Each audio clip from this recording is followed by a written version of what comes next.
fair holiday. Our nuptial hour draws on apace. 4 happy days bring in another moon. But Omi thinks how this old moon wanes. She lingers my desires like to a stepdame or a dowager, long withering out a young man revenue. 4 days will quickly steep themselves in night. 4 nights will quickly dream away the time.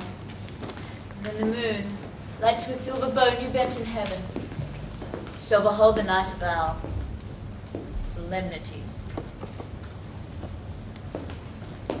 Go, Philostratus. Stir up the Athenian youth's merriments.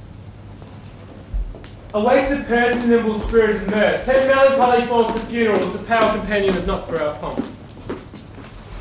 Holiday, I woo thee with my sword, and one thy love doing thee injuries. But I will wed thee in another key, with pomp, with triumph, and with revelling. Happy be Theseus, our renowned Jew. Thanks, good Aegeus. What's the news with thee? Full of vexation come I with complaint against my child, my daughter Hermia. Stand forth, Demetrius. And my noble lord, this man hath my consent to marry her. Stand forth, Lysander, and my gracious Duke. This man hath bewitched the bosom of my child. Thou, Lysander, thou hast given her rhymes and interchanged love tokens with my child. Thou hast by moonlight at her window sung in feigning voice verses of feigning love, and stolen the impression of her fantasy with bracelets of thy hair, rings, gauds, conceits, snatch trifles, nosegays, sweetenings, messengers of strong prevailment in unhardened youth. With cunning hath he filched my daughter's heart, turned her obedience, which is due to me, to stubborn harshness. And my gracious Duke fears, so she will not hear before your grace consent to marry with Demetrius. I beg the ancient privilege of Athens, as she is mine, I may dispose of her, which shall be either to this gentleman or to her death, according to our law, immediately provided in that case. What say you, fair Hermia? Be advised, fair maid. To you, your father, it should be as a god.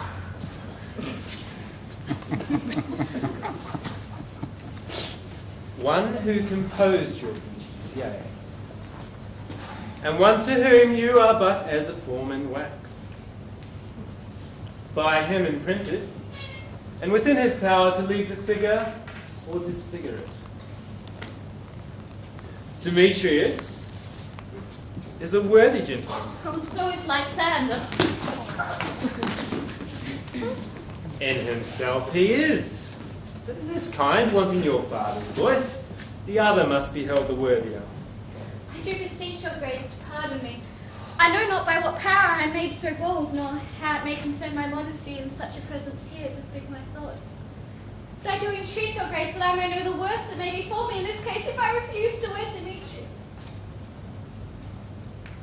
To either die the death,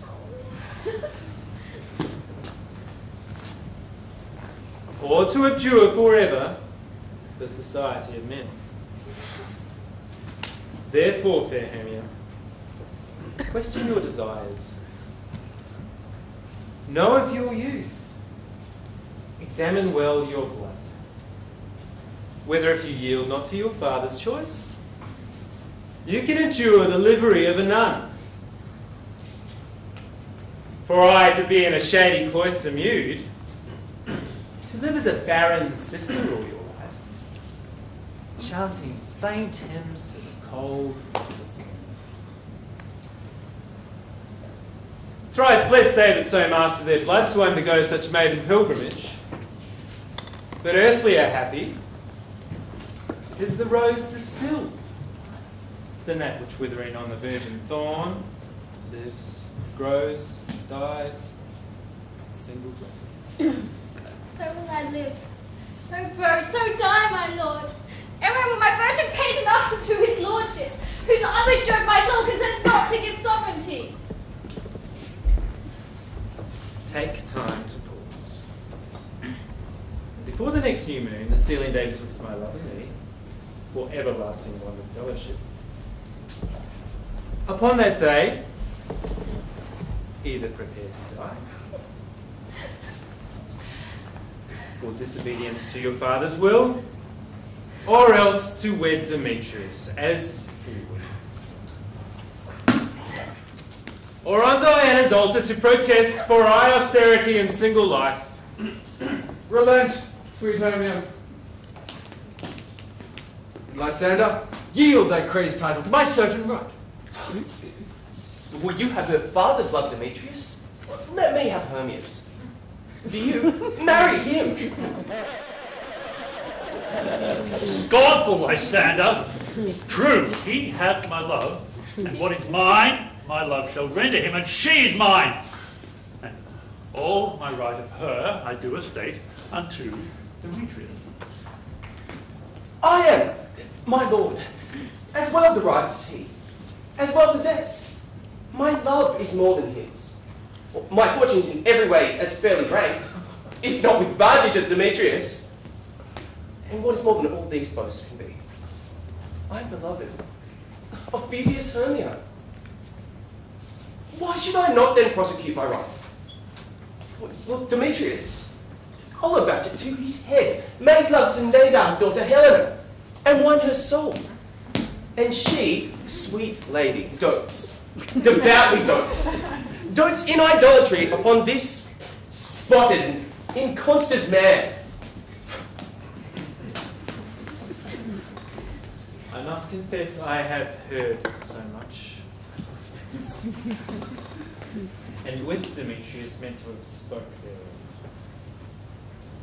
But being over full of self-affairs, my mind did lose it. Demetrius, come. And Comachius, you shall go with me. I have some private schooling for you both. For you, fair Hermia, look you arm yourself to fit your fancies to your father's will, or else the law of Athens yields you up, which by no means we may extenuate, to death, or to a vow of single life. Come, Hippolyta. What cheer, my love?